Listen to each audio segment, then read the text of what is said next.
racial themes, sex violence, witchcraft, unpopular religious and political views.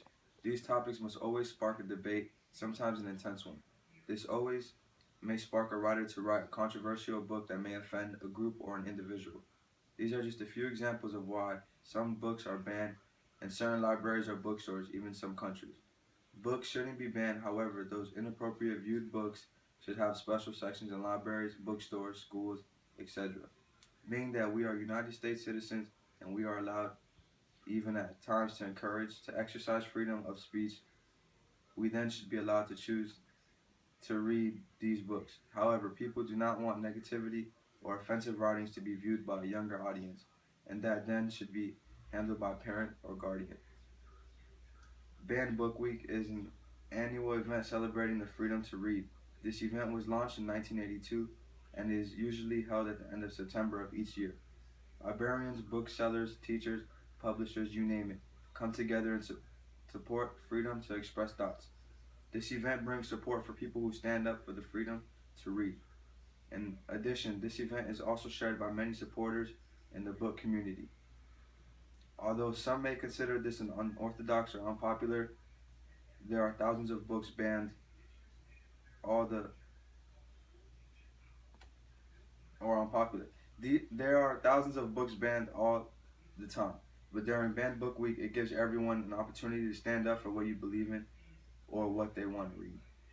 Books that have been written shouldn't be banned because of biased opinions. People express their feelings and thoughts on a daily basis through speaking out loud or putting videos up on the internet.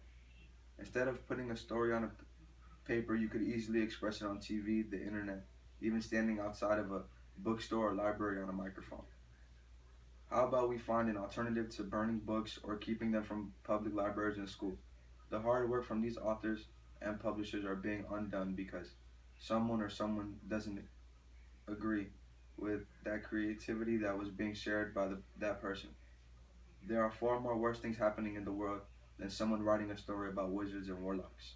Maybe we can't change what books are banned in certain countries, but being in the United States, we should have a choice to read or not read. Everyone can have an opinion because we are all entitled to that. Have a banned bookstore where there must be certain age requirements to enter, or special sections of the library where a selection of banned books are for a mature audience. It is okay to turn these books or ideas into a motion picture where there isn't an age requirement. Well then why not do the same for books in bookstores and libraries? If a book is good enough to make a movie, then I bet you it's even better to read. Overall, in this conclusion, I would like to end banning books isn't going to change the world or what people believe in or how certain faiths are set up.